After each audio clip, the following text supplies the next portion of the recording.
필립의 사연방을 찾아주신 구독자 여러분, 안녕하세요.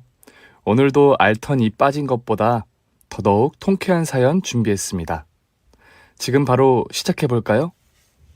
안녕하세요. 저는 이제 결혼 5년 차 건물 임대업을 하는 시댁의 둘째 며느리입니다. 여러분들은 시댁에 작은 문제라도 있다는 걸 결혼 전에 보통 아셨나요? 아니면 결혼하고 나서 알게 되셨나요? 저는 결혼 전에는 아무런 이상한 점도 눈치를 채지 못했었기 때문에 오히려 시댁의 진실을 알게 된 후에 많이 놀라고 당황했던 쪽에 속합니다.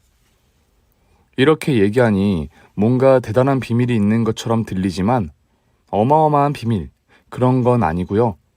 결론부터 말하자면 남편과 남편의 형은 낳아주신 어머니가 다릅니다. 형을 낳은 어머니는 형이 5살 되던 해에 돌아가셨고 이후 시아버님이 재혼을 해서 낳은 아이가 바로 남편이죠. 형과 남편은 6살 차이가 나는데 남편 얘기에 의하면 어릴 때부터 형은 자기보다 한 10살은 많은 사람처럼 의젓했대요. 남편이랑 연애를 7년이나 했으니 꽤 오래 한 편인데도 저는 남편의 형이 배다른 형제라는 걸 전혀 알지 못했어요. 사실 연애할 땐 우리끼리 꽁냥거리기도 바빴기에 제가 굳이 다른 형제들 얘기를 궁금해하지 않았던 것도 있지만 남편도 일부러 형 얘기를 꺼내거나 하진 않았거든요. 언젠가 한번 휴대폰에 저장된 사진을 보고 제가 놀란 적이 있긴 했어요. 오빠는 형이랑 왜 이렇게 안 닮았어? 형제끼리 이렇게 다른 건 또 처음 본다. 뭐 안 닮을 수도 있지. 보통은 가족끼리 비슷한 분위기가 있는데 오빠네 가족은 완전 각계전투네? 다 다르게 생겼어. 그럴 수도 있지. 근데 형은 우울포스 장렬인데? 우리 형이 좀 그런 편이야. 형 얘기하기 싫어? 아니, 굳이. 형이랑 사이 좋아? 그게 중요해? 중요할 수도 있지. 우리가 결혼하면 오빠랑 형 사이가 나랑 동서? 손윗동서 맞지? 둘 사이를 결정하기도 하니까. 형제끼리 좋고 안 좋고가 어딨어. 지금 오빠 얘기에 뭔가 알맹이가 없는 거 알아? 대충 대답하면서 다 피해가는 거? 내가 그랬나? 나중에 우리 결혼해서 이것 때문에 문제 생기면 그때 나 문제 제기할 거야. 그러든가. 아휴, 또 무슨 농담을 진지하게 받아? 나도 농담인데. 그땐 그냥 그렇게 가볍게 넘어갔었어요. 그냥 지나가는 얘기일 뿐이었죠. 그렇다고 결혼하는 과정에서도 형과 마주친 적은 있지만 별다른 이상한 점은 전혀 못 느꼈어요.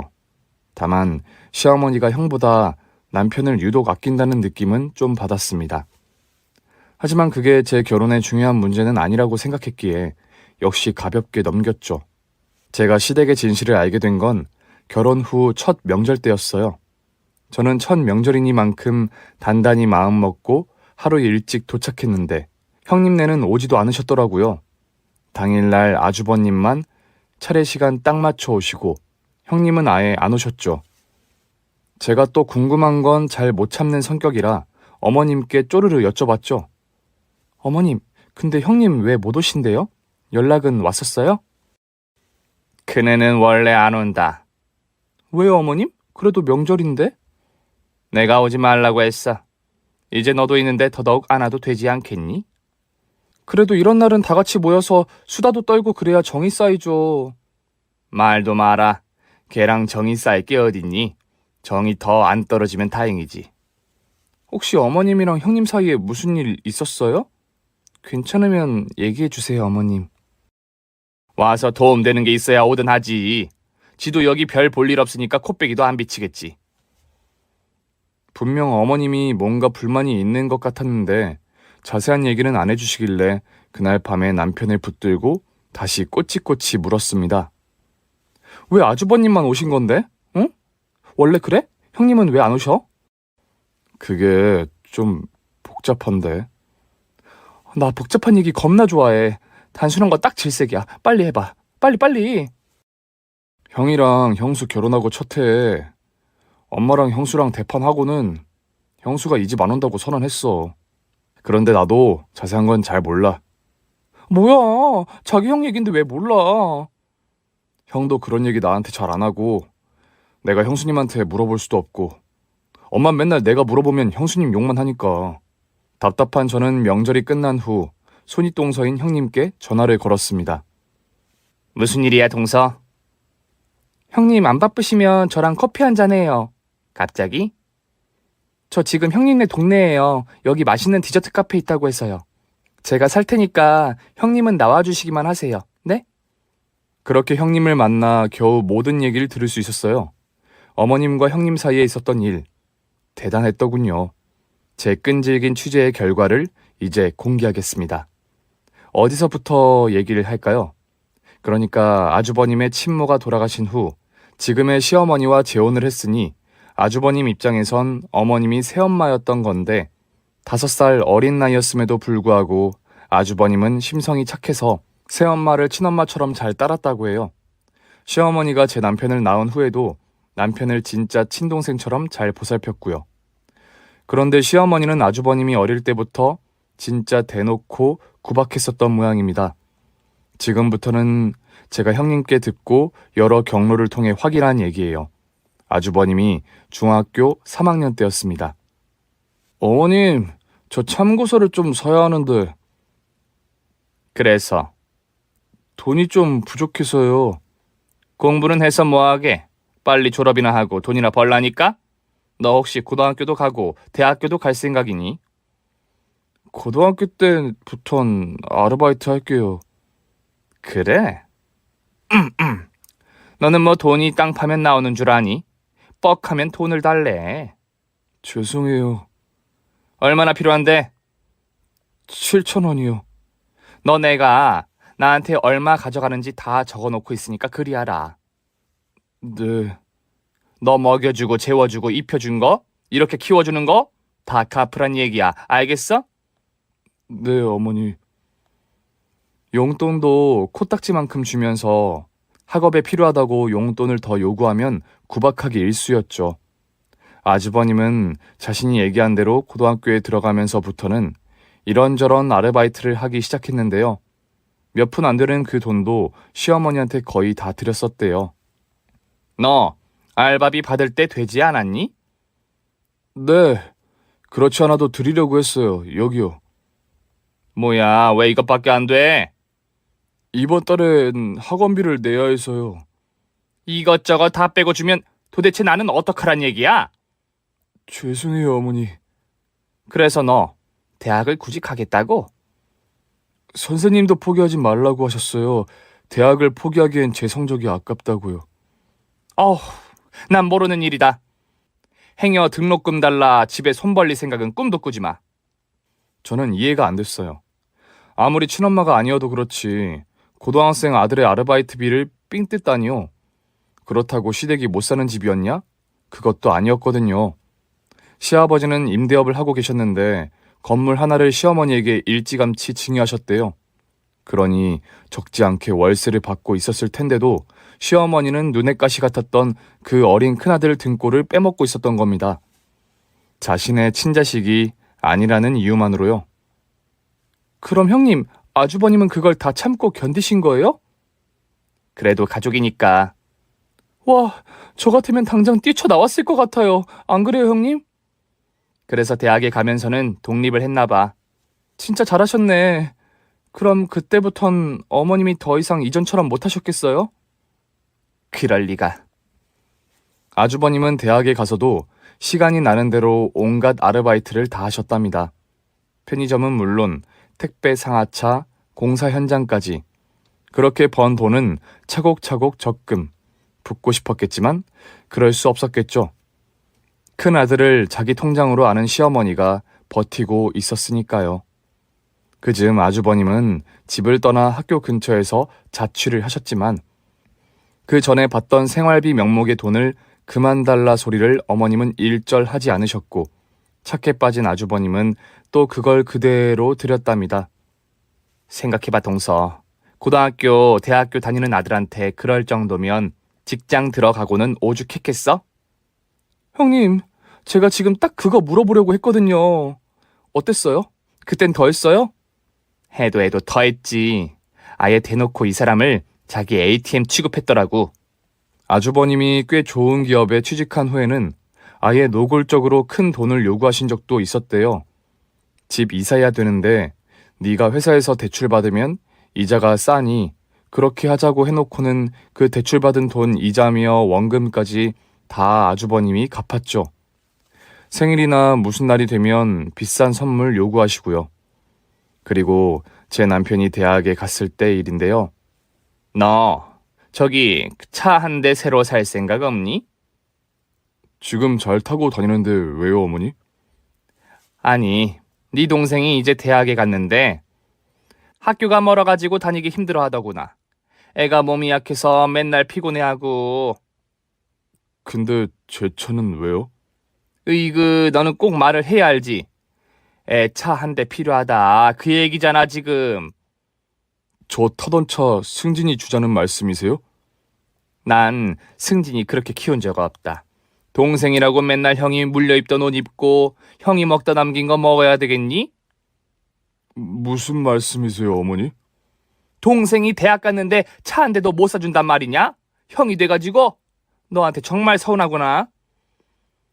여러분, 여기서 정말 서운할 사람이 누굽니까? 그러니까 아주버님한테 대학생이던 제 남편이 타고 다닐 차를 한 대 사내라는 건데요. 우리 어머님 정말 뻔뻔하기가 이루 말할 데가 없죠. 이쯤에서 저는 남편은 그럼 그 모든 걸 지켜보며 뭘 했는지가 궁금했습니다. 제 남편의 변명 들어보실래요?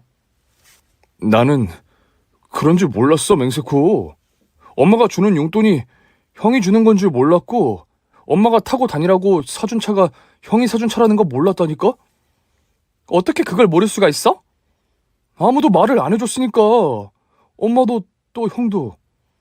그럼 그걸 알게 된 건 언제야? 형이 형수님하고 결혼하고 나서 형수님이 엄마랑 싸우면서 다 얘기해서 알았지. 그때 당신은 어떻게 했는데? 뭐 그냥 가만히 있었지. 뭐? 가만히 있었다고? 그걸 다 알았으면서 어떻게 가만히 있을 수가 있어? 형이 나한테 뭐라고 한 것도 아니고 엄마랑 싸워서 나한테 좋을 것도 없고. 네, 제 남편이지만 해도 너무했어요. 저는요, 누군가 피해를 입고 있다는 걸 알았을 때 그걸 방관하는 것도 죄라고 생각해요. 몰랐다면 모를까, 알았다면 무슨 조치를 취했어야죠. 그랬다면 분명 조금이라도 빨리 막을 수 있었을 겁니다. 제 남편도 또 시아버님도 마찬가지로 이 모든 걸 알고 있었으면서도 방관했던 건데, 글쎄, 잘 모르겠네요. 제가 모르는 계모의 세계가 있는 건지, 계모라면 자식을 그렇게 차별해도 되는 건지요. 그런데 형님은 그걸 다 알고 아주버님이랑 결혼하신 거예요? 무슨, 결혼 전에 그런 얘기 입 밖에도 안 꺼냈어. 그냥 사람이 과묵하고 성실한 게 좋았지. 결혼하고 3달인가 있다가 알았어. 분명히 회사에서 인센티브 나온 거 아는데 그거 나 달라. 내가 모으겠다 그랬더니 다 쓰고 없다는 거야. 그럴 사람이 아닌데. 그럼 그것도 어머님이... 그 길로 내가 당장 어머님한테 달려갔지. 아주버님의 만류에도 불구하고 시댁으로 달려간 꽃 같은 새댁. 우리 형님은 이러시면 안 되는 거라며 왜 안 되는 건지 아주 논리적으로 따박따박 시어머니께 조목조목 따졌답니다. 어머님, 세상 어떤 부모가 자식한테 키워준 값을 받는답니까? 아무리 친어머니가 아니라도 그렇죠. 글쎄, 내가 달라고 한 적이 없다니까. 승현이 지가 나한테 고마우니까 알아서 준 거라고 내가 몇 번을 말해. 이번에 이 인센티브 나온 건 뭐 하는데 가져가신 거예요? 그걸 왜 내가 너한테 일일이 보고해야 되니? 좋아요, 어머님. 잘 들으세요. 이제 승현 씨도 저랑 결혼했고 저한테 경제권 다 맡겼어요. 저는 이제부터 어머니한테 용돈만 드릴 거예요. 저희 친정이나 여기나 똑같이 한 달에 20만 원. 그 이상은 못 드려요. 예. 그건 좀 너무하지 않니? 승현이가 가만 안 있을 텐데. 제가 가만히 있게 할 거예요. 솔직히 저희 결혼할 때 시댁에서 해준 거 하나도 없잖아요. 집을 해주셨어요? 결혼 비용을 보태주셨어요? 저 폐물도 하나 안 받았어요, 어머님. 저희 주택 청약적금 붓기 시작했고 10년 안에 저희 집 장만하려면 목돈 모아야 돼요. 그건 네 사정이고. 지금까지 승현 씨가 갖다 바친 것만 해도 키워주신 걸로는 충분하다고 생각해요. 어디서 이런 싹퉁머리 없는 게 들어와가지고. 그렇게 말씀하셔도 저 서운하지 않아요. 너 서운하라고 한 얘기 아니다. 큰애가 너 만나기 전에는 저렇지 않았어. 네, 그것도 키워준 거라고 감사해서 그랬대요. 봐라, 너만 모르는 거지. 키워준 적이 얼마나 큰지. 지나가는 사람 10명 붙들고 물어볼까요? 뭘 또 그렇게까지? 자신 없으시죠, 어머님이 생각해도. 못돼 먹은 년. 넌 앞으로 내 집에 오지 말아라. 네? 내 집에 와서 물도 한 모금 먹지 말라고 이제부터. 그럼 어머님도 저한테 시어머니 대접 받으실 생각 마세요. 뭐? 형님이 돌아가신 후 시어머니는 뒷목을 잡고 쓰러지셨대요. 남편 말로는 며칠을 알아 누우셨다고 하더라고요. 근데 그게 본인이 잘못한 걸 깨달아서가 아니라 형님 때문에 열받아서 그러셨다는 게 함정이죠. 아무튼 그렇게 형님은 결혼 3개월 만에 시댁 출입금지 처분을 받으신 겁니다. 형님 입장에선 아쉬울 거 하나 없다며 돌아섰고 그 이후로는 무슨 일이 있든 시댁에 오지 않게 되신 거죠. 그래도 우리 착해 빠진 아주버님은 꼬박꼬박 혼자서라도 오시는 거였고요. 형님, 마음고생 많으셨겠어요. 나는 애초에 싹스부터 잘라냈으니까 고생이랄 것도 없지. 승현 씨가 고생 많이 했지. 지금도 하고 있고. 형님, 저는요, 형님 편이에요. 말이라도 고맙네, 동서. 그런데 나 때문에 괜히 어머님한테 밉보이고 그러지 마. 그럼요. 제가 좀 여우과라서. 그래. 내가 시댁엔 안 가더라도 우리 가끔 이렇게 보자. 전 좋아요, 형님. 저도 시댁에 불만 같은 거 분명 생길 텐데 그때 같이 씹을 사람 있으면 좋죠. 잘근잘근 씹어줄게. 아주 맛있게. 제가 이 모든 사실을 알게 된 후 시어머니에게 은근슬쩍 떠본 적이 있어요. 어머니, 이번에 아버님 생신 때는 형님도 꼭 같이 오시면 좋겠는데. 내 집에 안 오겠다는 애를 굳이 왜? 근데 어머님, 제가 전에 형님이랑 밖에서 만나서 얘기를 들었는데요. 어머님이 오지 말라고 하셨다면서요. 그랬다 내가. 그럴만 하니까 그랬지. 그래도 어머님이 어른답게 먼저 손을 내밀어 주시면. 내가 뭘 어쨌다고? 키워준 공도 모르는 그 싹퉁머리가 도대체 너한테 뭐라고 시부리디? 아이고 어머님 깜짝이야. 애 떨어지겠어요. 뭐? 너 임신했니? 아니 말이 그렇다고요. 어머님은 왜 이렇게 형님 일이라면 못 잡아먹어서 안달이세요? 뭐? 너도 걔랑 한통속이냐? 너도 내 집에 안 오고 싶은 거야? 그럴 리가요 어머님. 잘잘못을 따지고 이제라도 화해하시면 어떻겠냐. 제 얘긴 이거죠. 시끄럽다. 한 번 더 그 얘기 꺼냈다간 너도 출입금지 당할 줄 알아라. 에이, 누가 들으면 진짜 형님이 출입금지 당하신 줄 알겠네요. 그럼 그게 아니면. 아니 제 말은 형님이 자발적으로 그러신 건데 꼭 어머님이 못 오게. 뭐가 어떻건 저떻건 간에 그런 얘기 할 거면 너 당장 집에 가라. 아유 아니에요 어머님. 저 이거 하던 거 마저 해야죠. 제가 어떻게든 두 분을 화해시켜 보려고 했는데 시어머니한텐 정말 씨알도 안 먹혔어요. 솔직히요. 제 입장에서는 가만히만 있으면 손해볼 게 없는 장사잖아요. 어머님이 큰아들은 못 잡아먹어 안달이었어도 친자식인 제 남편한테는 죽고 못 사셨으니까요. 그대로만 있어도 콩고물도 떨어질 테고 하여간 제가 잃는 것보다야 얻는 게 더 많았겠지만 제 성격이 워낙 그렇지가 못해서요. 잘못된 건 눈 뜨고 못 봐주는 성격이거든요. 그런 일이 있고 나서 딱 한 번 형님도 시댁에 오셨던 적이 있어요. 좋은 일로 오셨으면 참 좋았으려만 그건 아니었고요. 어머님 소유의 건물이 워낙 오래돼서 건물에 문제가 좀 있었는데 세입자들이 모여 그걸 문제 제기했었나 보더라고요. 그래서 큰 목돈이 필요한데 어머님은 또 그걸 낼름 아주버님께 요구했던 거죠. 그 사실을 알고는 형님이 온 가족을 소집하고 달려오신 겁니다. 근데 웃긴 게요. 왜 예전에 어머님이 형님이랑 싸울 때 내 집에 와서 물 한 모금도 축내지 마라 하셨다고 했잖아요. 그래서 형님이 시댁 오실 때 자기 먹을 물이랑 과일 같은 거 다 싸오신 거 있죠? 진짜 우리 형님도 대단하죠?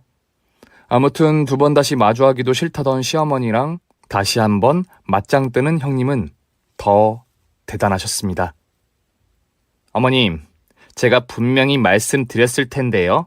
승현 씨 이 집에 할 만큼 했다고요. 예, 그건 그거고 이건 급한 일이니까. 그럼 아버님한테 말씀을 하시든가. 서방님도 있는데 왜 꼭 이예요? 내가 얘한테 그 정도 요구도 못하니? 양심이 있으면 그러시면 안 되죠. 애미가 아들한테 돈 좀 해달라는 게 양심까지 들먹어야 될 일이니? 애미요? 애미라고 하셨어요? 진짜 애미라면 이러실까요? 폐륜도 이런 폐륜이 없구나 아주.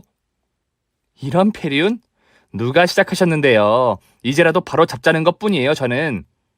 아, 그럼 날더러 어떡하라는 말이냐? 주택청약 당첨됐어요.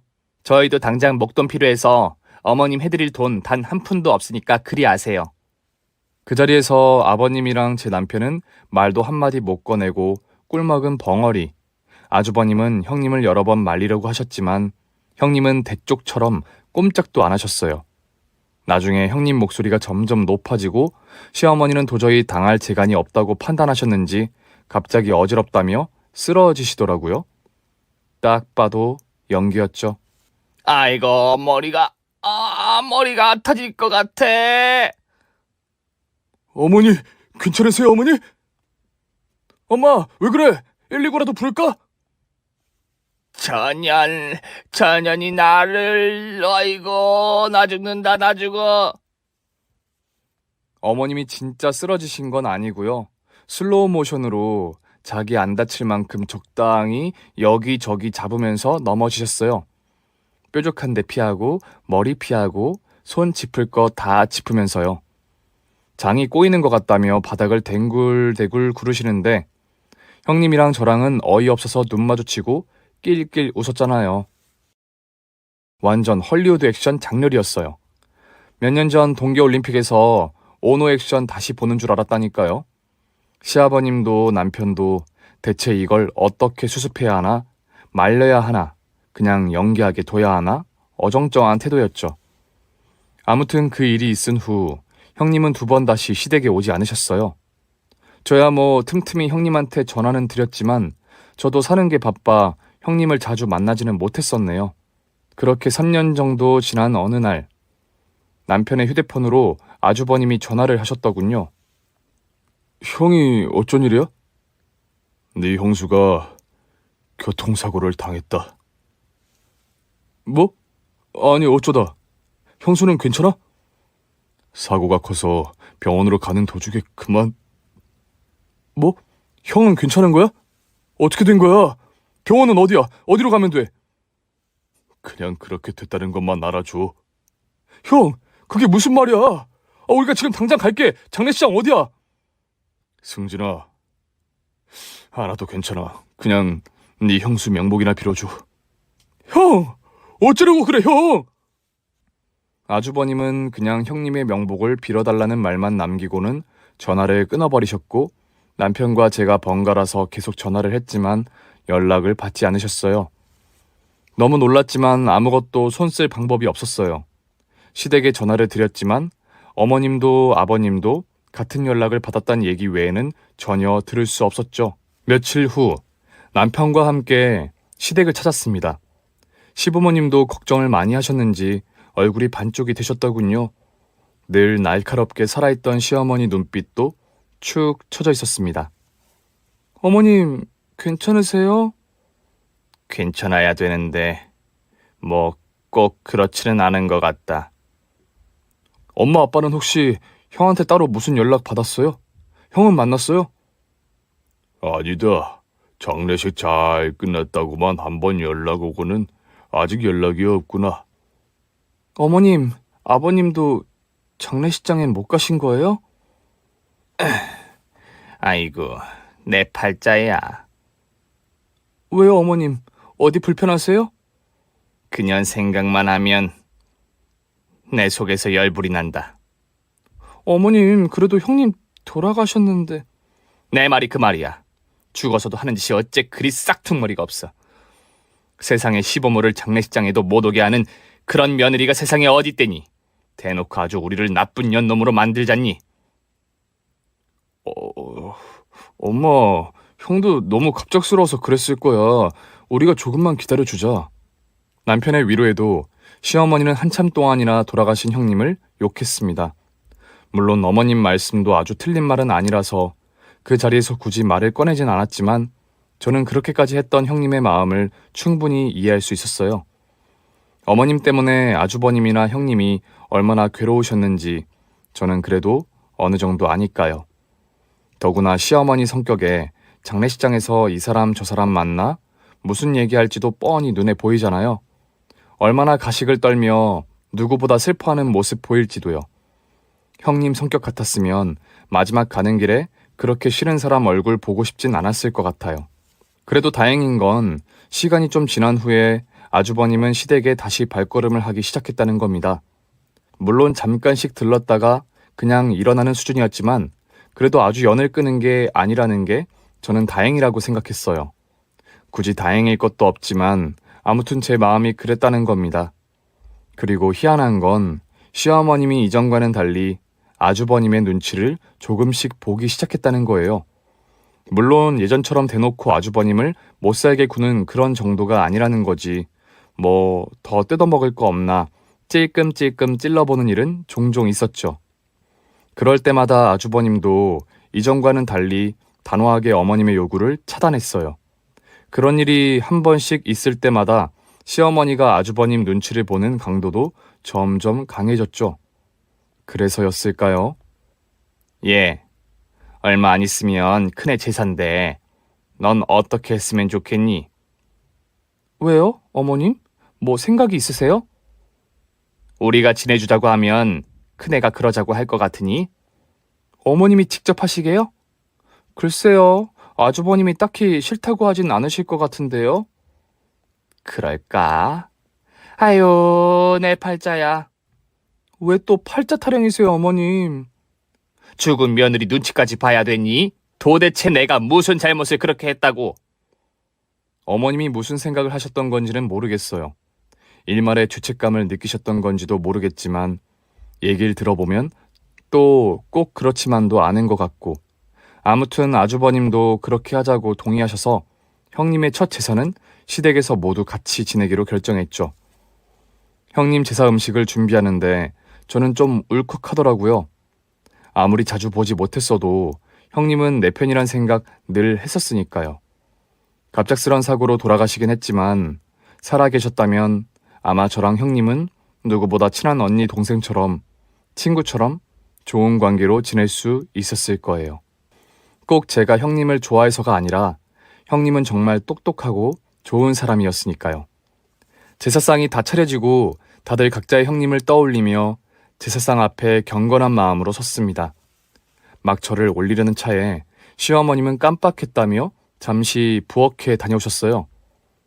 이걸 올린다고 하고는 내 깜빡했지 뭐냐? 그게 뭐야, 엄마? 제사상에 웬 생크림 케이크? 큰애가 생전에 좋아한 거다. 생각이 나서 내가 어젯밤에 나가서 사왔다. 해가 서쪽에서 뜰 일이죠. 대체 어머님이 형님이 좋아하던 음식을 어떻게 아셨대요? 그리고 그걸 또 어쩐 일로 준비까지 하셨대요? 사람이 갑자기 변하면 이상한 거라던데 뭐 혹시 그런 건 아니겠죠? 아무튼 그렇게 어머님이 서프라이즈로 준비하신 생크림 케이크까지 제사상에 올리고 이제 정말 저를 올리려는 순간 아이고 머니나 저게 뭐니? 저게 왜 저런 데니? 왜요 어머님? 왜 그러세요? 저 병풍이 흔들리는 거 너 못 봤니? 아니 어머님 잘못 보신 거 아니에요? 무슨 소리야? 내 두 눈으로 똑똑히 봤는데 저기 뭐가 있는 거 아니냐? 그 자리에 있던 어느 누구도 보지 못했는데 시어머니는 분명히 병풍이 흔들리는 걸 보셨다는 겁니다. 결국 시어머니는 직접 확인해야겠다며 병풍 쪽으로 조심스럽게 다가가셨죠. 그러고 보니 아까랑 다르게 살짝 삐뚤어져 있더군요. 어머님이 병풍을 다시 제자리로 돌리기 위해 손을 뻗으시는 순간 아이고 아버지, 하나님 아버지. 뭐야, 왜 그래? 저게 뭐야? 왜 저래?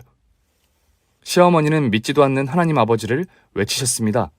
갑자기 병풍이 앞으로 확 밀려 나오며 시어머니를 밀쳤고 어머님은 그대로 제사상 위에 고꾸라졌죠.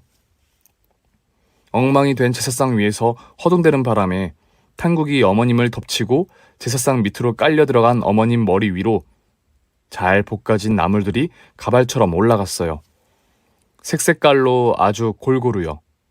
놀란 시어머니는 무서워서 바둥바둥 일어나려고 하셨지만 오히려 점점 더 제사상 밑으로 깔려 들어갔고 그 위는 더 엉망진창이 되고 어머님은 제사상의 늪에서 빠져나오지 못하고 계셨습니다. 어머님, 거기 조심하세요!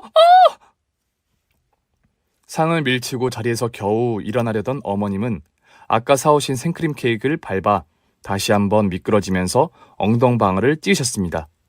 근데요, 지금 이 모든 상황은 엄청 심각한데 시어머니 버둥대는 꼴이 너무 웃겨서 그 자리에 있던 모두 웃음을 참느라 아주 애를 먹었습니다.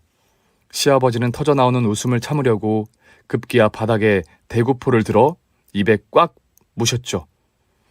남편은 어머님을 일으켜 세우려다가 같이 고꾸라지는 바람에 온몸에 생크림 범벅이 됐습니다.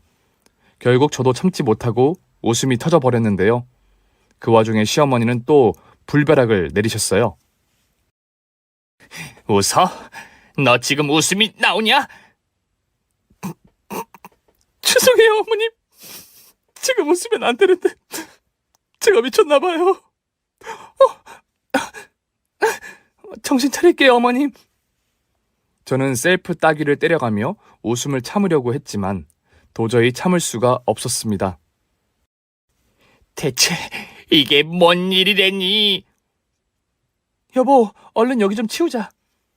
예, 나는 정말 무서워 죽겠구나. 네 윗동서가 나를 벌주려고 이러는 건지 원. 바로 그때 병풍이 확 제껴지면서 시커먼 물체가 나타났습니다. 아이고 뭐니나, 이건 또 뭐니? 제가 왜 귀신이야? 하늘에 계신 우리 아버지, 나무아미타불 관세음보살 주여 아버지. 정신을 못 차리고 다시 낮아빠진 시어머니와 우리 앞에 나타난 건 바로 돌아가신 형님이었어요. 모두 너무 놀라서 벌어진 입을 다물지 못했죠. 죽은 사람이 살아나다니요. 1년 전에 장례를 치른 사람이 지금 우리 눈앞에 있다고 하면 대체 누가 그걸 믿겠습니까? 하지만 놀란 사람은 우리뿐. 아주버님은 입가에 옅은 미소를 띤 채 이 모든 광경을 조용히 지켜보고 계셨고 귀신인지 사람인지 모를 형님 역시 팔짱을 딱 낀 채로 어머님을 무섭게 노려보고 계셨습니다.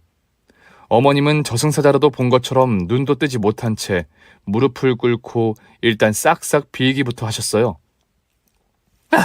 살려주세요. 제발 목숨만 살려주세요. 제가 시키는 대로 다 할 테니 돈이라도 바치라면 얼마든지 갖다 바치겠습니다. 돈이라니. 왜? 그 돈 또 네 큰아들 베껴먹게? 아니, 뭐라고요? 아니, 정말입니다. 잘못했어요. 제가 잘못했습니다. 제가 살려주세요. 형님인지 귀신인지는 이미 엎어진 제사상을 다시 한번 발로 걷어찼고 여전히 나물 가발을 쓴 어머님은 다시 한번 충격이 크셨는지 그대로 개거품을 물고 쓰러지셨어요. 형님과 아주버님은 그 모습을 보며 조용히 눈짓을 주고받더군요. 뭔지 모르겠지만 폭풍이 한 차례 지나간 것 같았습니다. 이게 무슨 상황인지 따져볼 여유도 없었어요. 일단 정신을 잃은 어머님을 한쪽에 눕히고 깨어나시기를 기다리며 아주버님과 형님에게 저희는 모든 사실을 들을 수 있었습니다. 대체 어찌된 일이냐 이게? 아버지, 죄송해요. 승질아, 재수씨, 본의 아니게 미안하게 됐어요. 걱정이 많았죠. 미안해, 동서. 많이 놀랬지? 형님 돌아가셨다는 건 그럼... 당연히 거짓말이었지, 동서. 이렇게까지는 하고 싶지 않았는데 정말 어쩔 수가 없었어. 근데 형님 도대체 왜... 너희가 알고 있는 것보다 훨씬 그동안 어머니가 이 사람을 많이 괴롭혔어. 그때 뒤늦게 정신을 차린 어머님이 우리의 얘기를 듣다가 끼어드셨죠. 내가 뭘 어떻게 했다고? 이 호로 자식들, 천하의 불효자식 같은 년놈들, 천벌을 받을 년놈들. 어머님, 아직도 정신 못 차리고 큰 소리 치세요? 그래, 내가 큰 소리 못 칠 게 어딨냐? 그럼 이 자리에서 제가 다 얘기할까요? 어머님이 이이한테 뭘 요구했는지, 중간에서 제가 차단하니까 저한테 사람 보내서 협박하신 얘기, 돈 안 내놓으면 없애버리겠다고 식도까지 들고 오셨던 얘기까지 지금 여기서 다 할까요? 내가 언제? 내가 피 한 방울 안 섞인 남의 아들 키웠는데 그 정도도 못 바라니? 그동안 이이가 가족들 모르게 어머님한테 해드린 것만 해도 그거 다 갚고도 남아요. 어머님도 아시잖아요. 어머님 저한테 말이라도 한마디 곱게 한 적 있어요? 사람들 보는 앞에서만 그나마 그러셨지. 어머님이 저한테 쌍욕하면서 보내신 카톡 다 공개할까요? 저랑 통화하면서 죽일련 살릴련 한 거 다 들려줘요? 얜 또 내가 언제 그랬다고. 오죽하면 저희가 이랬겠어요. 알고 보니 어머님이 가족들 모르게 아주버님 내외를 너무 괴롭혀 아주버님과 형님이 긴 고민 끝에 이런 소동을 벌이신 거였어요. 형님의 사고와 장례식부터 지금까지 모두 아주버님과 형님의 빅피처였던 거죠. 어머님은 하루가 멀다 하고 형님께 전화하거나 찾아가서 욕설은 물론 돈 내놔라 협박 아닌 협박을 해왔고, 도저히 견딜 수 없던 형님과 아주버님이 시어머니에게 참교육을 하기 위해 지난 1년간 모두를 속일 수밖에 없었던 겁니다. 여기서 또 빼놓을 수 없는 점, 어머님은 왜 그렇게 큰형님 내외에게 돈을 달라고 어린애 떼쓰듯 하셨던 걸까요? 물론 지금까지 얘기한 것처럼 아주버님이 친자식이 아니기에 그랬던 것도 있지만 아버님이나 다른 가족들에게 말할 수 없는 어머님의 비밀이 있었더군요. 형님은 그 자리에서 모든 진실을 밝혔습니다. 아버님, 어머님한테 징해하신 건물, 어머님이 날려먹은 거, 그거 아버님 모르고 계셨죠? 어머님 된통 사기당했어요. 건물만 날린 게 아니라 빚까지 지셨다고요. 당신, 그게 정말이야? 큰애야, 이제 그만 좀 해라. 내가 너무 머리가 아프구나. 아이고 머리야. 어머님, 무슨 연극성 인격장애 그런 거 있으세요? 왜 어머님이 불리하기만 하면 그렇게 가식적으로 연기를 하고 그러세요? 내가 언제 그랬다고? 너는 자꾸 이상한 소리를... 아이고 머리야. 다른 가족들이 알았다간 쫓겨나지 않으면 다행일 테니까 만만한 이이한테만 맨날 돈 해내라 그러신 거잖아요. 이이가 맨날 찍소리 안 하고 다 해드리니까 그거 이용하신 거잖아요. 그렇다고 너는 이런 일을... 저라고 이러고 싶었겠어요? 제가 몇 번이나 어머님한테 경고했죠. 저도 가만히 안 있을 거라고. 어머님이 이이한테 하신 온갖 나쁜 짓들 그거 다 형사처벌 가능한 거 아세요? 모르세요? 가족끼리 왜 그런 얘기까지 하고 그러니? 내가 잘못했다고 이렇게 싹싹 빌잖니? 어머니가 언제 제대로 한 번이라도 이 일을 진짜 가족으로 생각해 준 적 있으세요? 그랬으면 어머님 이한테 그렇게 못하시죠. 아동학대, 아동노동 착취, 그거 얼마나 큰 죄인지 아세요? 친족 상도례도 폐지된 마당에 어디 한번 끝까지 가봐요?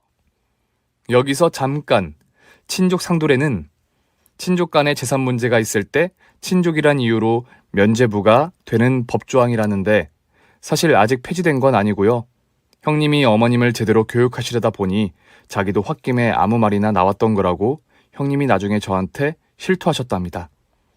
어쨌든 어머님은 형님의 얘기에 제대로 겁을 집어 드셨으니 형님의 작전은 성공이라고 볼 수 있겠죠? 급기야 잔뜩 겁을 먹으신 어머님은 형님 앞에서 무릎을 꿇으셨습니다. 내가 너한테 몹쓸 짓을 했다. 저 말고 이희한테 사과하세요. 그래, 큰애야. 나 때문에 상처받았다면 용서해다오. 제발 나 감옥 가기 싫다. 나 그런 데서 하루도 못 살아. 너도 알잖니. 네 애미 불쌍히 여겨라. 잘 들으세요, 어머님. 2번 다시 내 남편 등골 빼먹었다간 지금까지 제가 가지고 있는 이 자료들 세상에 다 공개되고 어머님 얼굴 신문 사회면에 대문짝하게 날 테니 그리 아세요. 그래. 내가 다신 안 그러마. 그리고 앞으로 저희가 어디서 뭘 하든 어머님은 신경 끄세요. 니들 마음대로 해라. 내 다신 상관하지 않으마. 저희 주머니에서 어머님 용돈이고 뭐고 단 한 푼도 나갈 일 없을 거고요. 큰아들 등골 이만큼 빼먹었으면 충분하니까 앞으로도 키워준 값이니 뭐니 그딴 소리 짓거렸다간 그땐 국물도 없을 줄 알라고요. 그러면서 형님은 어머님에게 탕국을 시원하게 쫙 끼얹어 주셨습니다. 이것이 말로만 듣던 탕국 싸대기. 아유, 우리 형님 어머님께 국물도 없을 거라고 큰 소리 떵떵 치시더니 그래도 정이 넘치셔가지고 아차참, 제가 이러면 안 되는 거죠? 그래도 시어머님인데요. 하지만 그럼에도 불구하고 제 속이 이렇게 시원한 이유는 왜일까요? 그렇게 이 일이 끝나는 줄 알았는데 한 가지 더 남아 있었습니다. 참, 깜빡할 뻔했네요. 그거 이리 내놓으시죠, 당장. 아니, 그거는 내 최후의 보루로. 못 내놓으시겠다고요? 아니다, 그럴 리가. 여기 있다, 여기. 주섬주섬 어머님이 지갑에서 꺼내신 거는 다름 아닌 아주버님 명의의 신용카드였습니다. 네, 그랬던 거였어요. 어머님은 아주버님한테 이런저런 현금을 뜯어가신 걸로도 모자라 아주버님의 신용카드까지 받아서 그걸로 사용하셨던 거예요. 마치 법카처럼 아주 유용하게 쓰셨더군요. 온 동네방네 인심 써가면서요. 와, 진짜 이 정도면 이거 횡령 아닙니까? 진짜 대단하죠? 우리 어머님. 다행히 한바탕 그런 소동이 있은 이후로 형님은 물론 아주버님도 시댁에 오는 일은 없으셨어요. 다만 저희 부부와는 밖에서 따로 만나 맛있는 것도 사주시고 같이 여행도 다니고 그렇게 지내고 있죠. 형님이 한번 그렇게 시원하게 된통 야단을 치신 덕분인지 어머님은 그 후로 제 눈치도 좀 보시는 것 같더라고요. 혹시나 저한테도 그렇게 당하지 않을까 지레 겁먹으시는 거겠죠? 그동안 아무것도 몰라 방관자 역할만 해오셨던 시아버님은 이 모든 사실을 알게 된 후 시어머니를 된통 혼내셨어요. 모든 경제권을 다 시아버님이 가져오신 건 물론이고 혹시 시아버님께 어떤 일이 생겨도 어머님한테는 아버님 재산이 한 푼도 들어가지 않도록 법적으로 다 처리도 해두셨고요. 요즘 어머님은 이빨 빠진 뒷방 호랑이 신세입니다. 그리고 아버님은 아주버님한테도 그동안 몰라서 미안했다며 큰 선물 하셨더라고요. 동서, 미안해. 나만 이런 거 받아서. 아이고 배야. 사촌이 땅을 샀나? 제가 배가 아프네요, 형님. 하여간. 괜찮아요, 형님. 당연히 받으셔야 되는 건데요. 근데 그 건물 시세가 어떻게 된대요? 왜? 아무리 생각해도 역시 부러워? 아니. 아버님이 대체 얼마짜리 건물을 아주버님한테 주셨나 싶어가지고. 고작 5층짜리 꼬마 빌딩이긴 하지만 위치가 무려 압구정 한복판. 저는 그 건물 1도 탐나지 않습니다. 형님과 아주버님이 그동안 당하신 수모를 생각하면 당연히 그 정도 대가는 받으셔야죠. 압류. 말은 이렇게 합니다만 솔직히 부러운 건 어쩔 수 없죠. 뭐 그렇다고 너도 똑같은 대우를 한번 받아볼 테냐 물으신다면 절대 싫습니다. 그런 건물 아니라 10배 되는 건물 준대도 저는 싫으네요. 너무 착해서 평생 이용당하신 우리 아주버님, 그리고 그런 아주버님 곁을 든든하게 지켜주신 우리 형님, 이제 꽃길, 아니 월세 길만 걸으면서 행복하시길 바래요. 명절에 시댁 가서 전 부치는 건 늘 그랬듯 그냥 저 혼자 할게요. 요즘은 어머님이 제 눈치 보시느라 저 일도 많이 안 시키니까 너무 미안해하지 마시고요. 혹시 조금이라도 미안하시다면 그 건물에 어떻게 작은 사무실 하나 아닙니다, 형님. 농담이에요. 아시죠? 대나무처럼 곱고 든든한 우리 형님 파이팅! 아주버님도 화이팅입니다. 구독자 여러분, 어떠셨어요? 시원한 결말에 속이 풀리셨다면 구독과 좋아요 꾹 눌러주세요. 내일도 더 속 시원하고 통쾌한 썰로 찾아오겠습니다. 모두 행복한 하루 되세요.